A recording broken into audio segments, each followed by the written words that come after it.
Hello, my tubies, my Teletubbies, Sheila Truelove, here with you, truly loving you. Today we are going to talk about beat the narcissist at their own game. Oh yeah, oh yeah, oh yeah. Anyway, I wanted to ask you first of all, first of all, I did my nails real quick. You see, because with this COVID, we can't go out. The nail salons are closed. The hair salons are closed.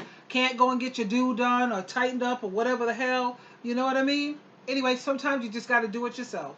Anyway, I did these really quick. As you can see. Yes, yes, my darlings. You see how beautiful? Yeah, I got to put some lotion on my hands. But look at that, and I did it really quick. It took me like 15 minutes. I got this great polish here. It's silver. I don't know if you can see the silver of it. Look at how pretty that is. Oh, yeah. Yes. Look. Anyway, I use this, the silver. I used these nails. I purchased these on Amazon. It's a whole batch of them. And these are really good ones. They're not thin or anything. These will last you like 2 weeks because the glue that I got, which is the best glue, it is called, let me put my glasses on. This is called the Nail Bond. Nail Bond, which I use, and I also use the push comes to shove, the Gorilla Super Glue Gel for your nails. And it keeps it on for like 2 weeks, really. I just broke down myself. I had to wait until they come from Amazon so I can do my nails because I got tired. I usually get my feet done, scrub the heels and get the nails done and pedicures and all of that. But you got to do these things yourself. You have to take care of yourself. So anyway, we are going to be hanging out with Doc Reed as he discuss how to beat the narc at their own game. I always like to hear a man's perspective to some extent, and I like to do he said, she said, which is always good to get the male's perspective along with the female's perspective. How are you doing with this COVID? Are you wearing your mask? Because you have a lot of people that's not taking this seriously. I have my mask here. This is what I look like when I go out.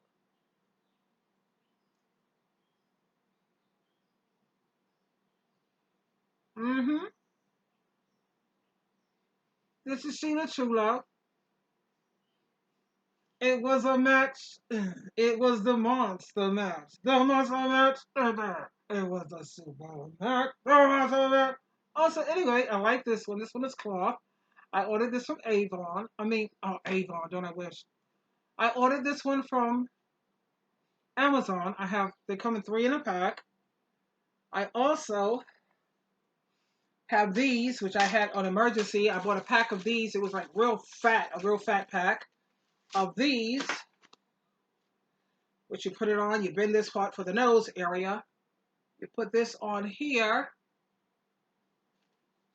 and here, and that's how we protect ourselves throughout this COVID craziness. Would you believe that there are actually people out here who are not wearing masks? They are not taking this seriously, and they should. Anytime I step outside my door, I have my mask on. You can't hardly breathe, so sometimes I have to go like this, right? When I go out, I hold it like this. You know what I'm saying? God, can't mess up my doing. So much for my lipstick because I have makeup all inside my mask and my lipstick be all like whatever. So can't do that one. But I take it very seriously. So there we are. And there you have it, my tubies. Hey, beautiful, you've got a text message. Okay. That's probably another one of my tubies. Because I told you I do emails. I answer emails. If you have any questions, you could forward them to Sheila Truelove 7 at AOL.com with the donation, and I will definitely answer your questions. So enough of that. Now, let's get started with Doc Vid on beating the narc at their own game. Okay? Okay, here we are, my darlings. No, narcs love to prey on your kindness. I mean, they're wolves in sheep's clothing, like the scripture says. They go to and fro like the enemy does, seeking whom they may devour. Okay, and they love the empath because the empath just loves to help and just so sweet and just so kind. Okay, and then they love to trick you. Okay, and so what happens is, because the empath is so loving and so kind and so giving, you take the bait. Oh God, you take the bait and you in for a ride. But you know what? Time Yeah, out. we know it. Yep. Time out. Okay? How can the empath prevent this from happening? First of all, see, the narc ain't as smart as he think he is. Or it doesn't have to be a he, it could be a she, but in this example, we're talking about guys. Not as smart as he think he is, okay?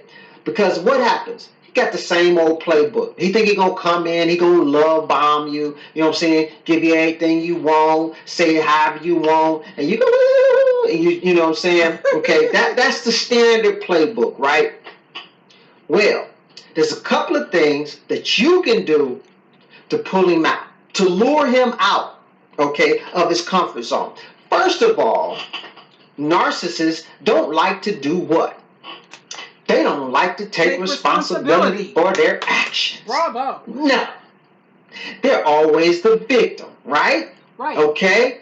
So we're going to do some investigating, all right? So when you're dating this guy, you're talking to this guy, and you do this with anybody. This is just standard operating procedure, right? You're going to ask them about their last relationship. What happened? Why didn't it work out? 9 times out of 10, narcissist is going to say something about what that person did. Oh, she didn't understand me. She never would support me. She was always down on me. You know what I'm saying? She was always. Okay, well, it takes two to tango. Okay?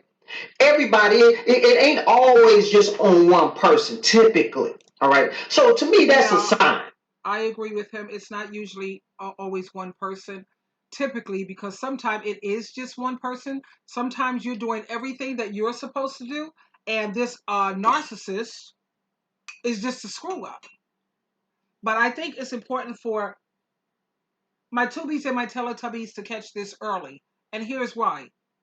Can you just think about wasting your last good years with the wrong person or with the wrong people? That's not only a travesty. I thought about that the other day. You sit here and you waste your last good years. None of us know when our last good years are going to be. We don't know that. We could end up, I don't know, can't hardly get up and walk. You could walk, you're flying high in April, shot down in May, cliche, hate them, but whatever. It applies in this situation. We don't know when our last good days or how many good years we have left. So why would you want to waste your last good years with someone who's abusive, disrespectful, a cheating bastard, sheer garbage? That's definitely food for thought. That's a red flag. If you can't take responsibility for anything, sir, all right, you sound like a victim to me. You did something, okay? He needs to tell you, yeah, I admit, I was not the best, whatever. Or I'm just saying, okay? So right now you're in listening mode. You're in listening mode, okay? We're talking about setting your own trap, okay? And so when the narc is talking to you, you just want to listen. See, I got some biggins. You see those? I look like Mr. Potato Head, don't I? Yeah, I got a million of them, okay? So you want to listen, and you want to listen to everything he says where he's the victim. All right. Now I'm gonna tell you why this passes you. But see, because here's the thing, y'all. You're an empath. You got superpowers. You got intuition, the Holy Ghost, and you feel things, you know things. You know what I'm saying? That's right. But I'm gonna tell you how he mess you up, though. I'm gonna tell you. And he is absolutely right. Going forward in life, I have learned to listen to my gut. Like people always say, well, what proof or what evidence do you have that this person cheated or that this person did this or did that? Freak that nonsense. You know what I'm saying? Because how do you prove, oh yeah, he was cheating? What does that mean? I have to see him literally pulling his penis up out of the person? Literally? No. Life has taught me, as I have become more and more seasoned, with age comes wisdom, at least it's supposed to. Nah, I follow my gut because so far, my gut, listen to me, Tubies, my gut has never led me wrong or has never misled me or lied to me. Anytime I felt something deep down inside my gut, I was always on point. Always. But this is how they throw you off. Let's listen to Doc Reed. Mess you up. That love bombing. Okay? That love bombing. You know what's going on with the love bombing? See, here's why we need the love bombing. This is why the narcissist needs to do it. Okay? Because he needs to distract you.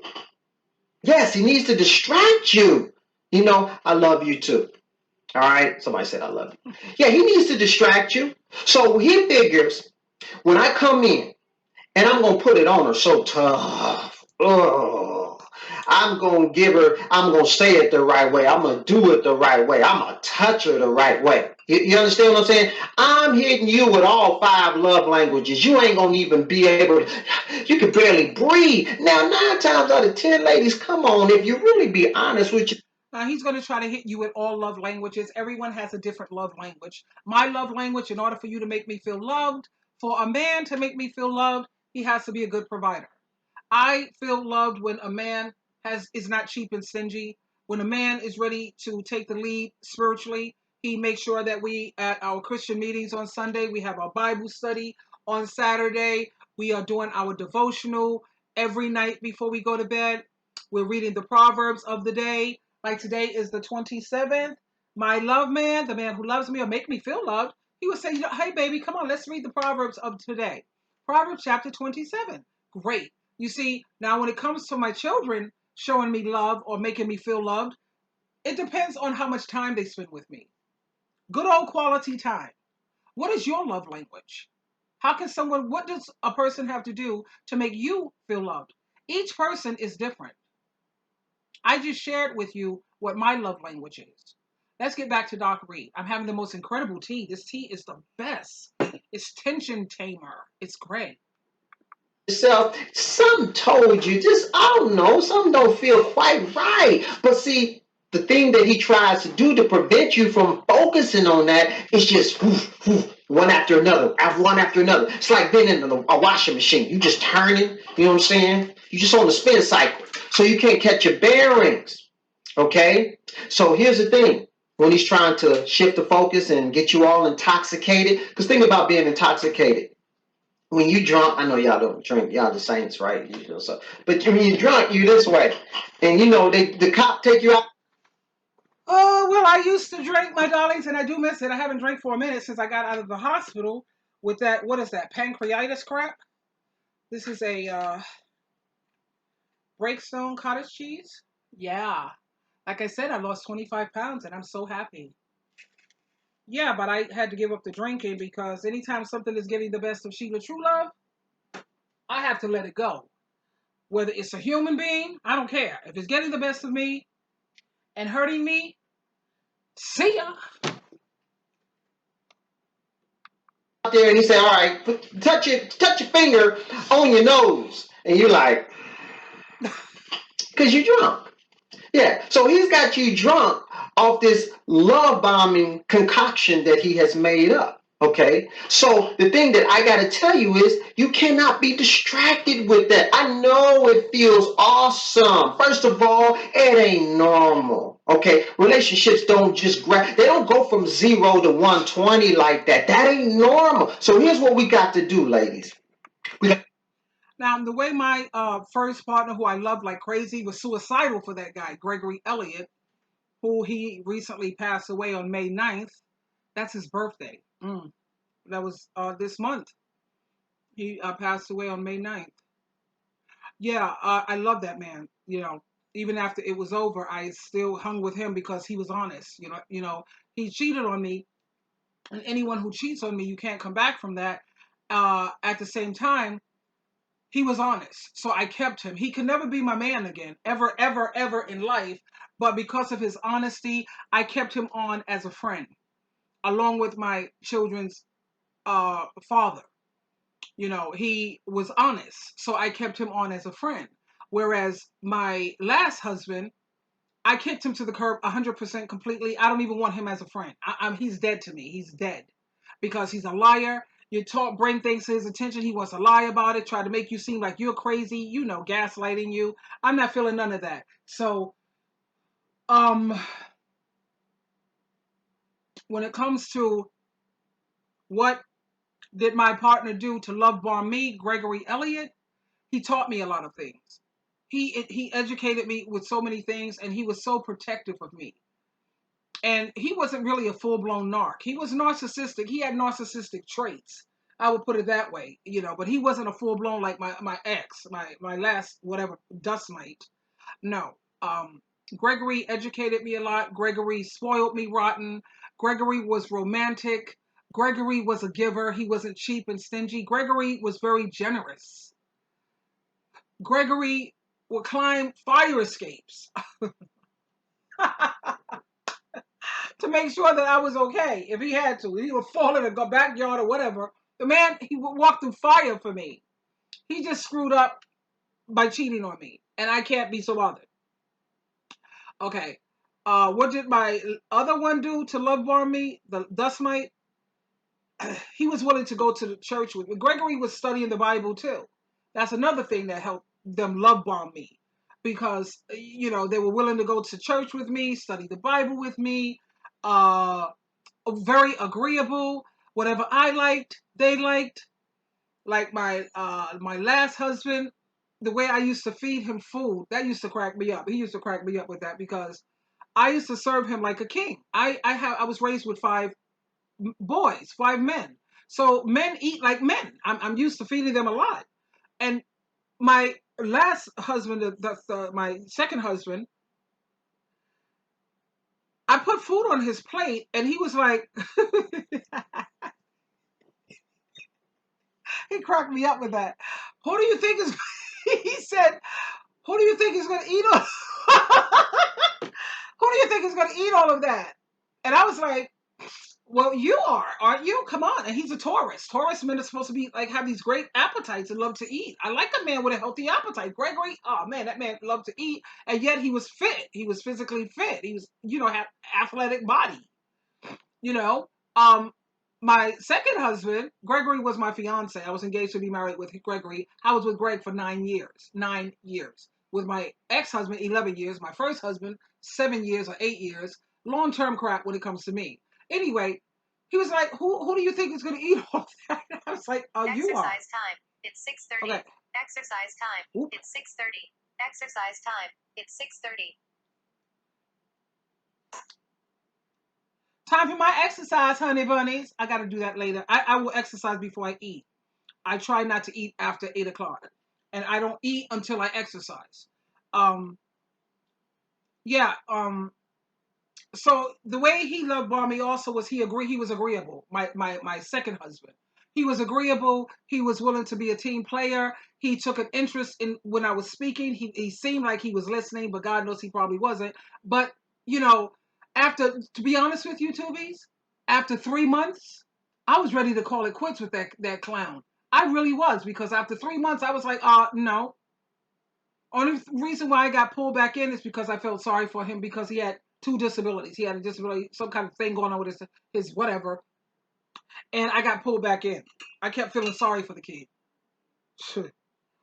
Anyway, let's continue. You got to really get used to these nails, man, like trying to hit something. Come on already. Come on. Slow it down. Okay. This is you driving. So you got the power here. Okay. We're talking about empaths. Mm-hmm. There's no rule that says that we got to go 200 miles an hour. Where we do this at? Why we got to go so fast? Why you got to marry me? You met me yesterday and you love me tomorrow and then you want to marry me the next day? No, that's too fast. So what you gonna do, you gonna slow it down.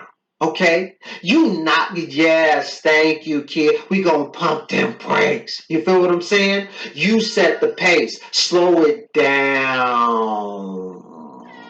See, we No. talking about beating the narcissist at his own game. You feel what I'm saying? We listening for him being the victim. Everybody against him. You know what I'm saying? Don't nobody understand his last word. She never understood me. She never supported me. Okay, whatever. And now we gonna slow it all the way down. So if he can't take you slowing it down, because see, you're not gonna always be available. Okay. Now I know for you as an empath. Okay, this may stretch you a little bit, but it's okay. You know, just take the script the doctor's writing, you know what I'm saying, and just go get that fulfilled. So go not fulfilled. Yeah. So what you're gonna do when you slow it down, if he gets irritated or impatient, I just want to see you. You know what I'm saying? I think about you all day. I just want to just suck your oxygen wherever you are. I just want to be there. Okay. Time out, partner. You know what I'm saying? We'll get together at some point. Okay? But see, you got to understand the reason it's so important for him to be around you 24/7 is that's what he needs for this to work. That's part of the formula. I got to love bomb you. Got to love bomb you. In order to be around, in order to love bomb you, I got to be around you. That's the only way this works. So if you slow it down, he can't put that venom in you.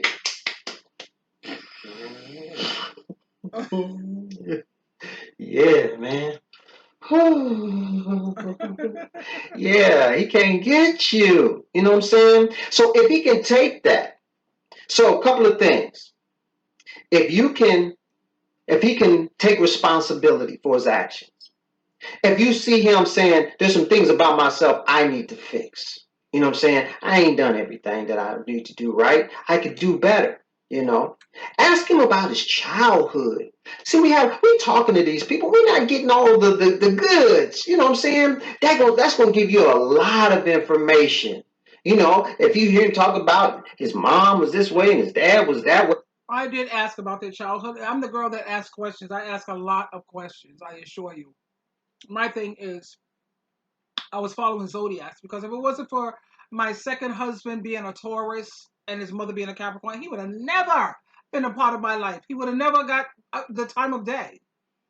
He actually said he had spoke to me first one day, and I just kept on going. I totally ignored him. He wasn't my type at all. The only reason why I did give him finally the time of day, and I stepped to him, is in our stress management and anger management class.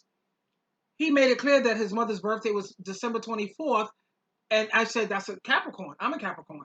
And he is a Taurus. I love Taurus men. Actually, I used to, love Taurus men. But little did I know, forget about the sun sign, honey. You have to look at that moon. Long story with that. I didn't know then what I know now. If I knew then what I know now, he would have never, ever, ever been a part of Sheila True Love's life. Ever. His dad was crazy and always said he wasn't no good and all this kind of stuff. These are things, the signs that you can see that leads to somebody being some kind of crazy narcissist. You feel what I'm saying? But see, a lot of y'all don't even get to that is because they come in straight love bombing you. And like I said, you intoxicated, you drunk, you high as a kite. Ooh, riding high. Yeah, riding high. You just as high as Snoop Dogg. You feel what I'm saying? So these are things that you can do to beat the narcissist at his own game. See, I ain't trying to get you to stay with the narcissist. No, no, no, no, no, no, no, no, no. We don't want to do that. What we're doing is making sure that you don't get caught up with a narcissist. See, while they looking at you, you know what I'm saying, like the enemy going to and fro, why they dressed up. Oh Lord, I hope this thing don't die on me. Why they dressed up in the wolf clothes? You know what I'm saying? I mean, they're sheep clothes, but they really a wolf. Mm-hmm. No, we're not gonna follow that. So those are just a few things you can do. And I'm trying to tell you, if you get this, if you get what I'm telling you, ooh, you're gonna take your power back so strong, and you're not gonna be walking around here all nervous and scared, and because you got tools now. You got tools. You got tools. Okay.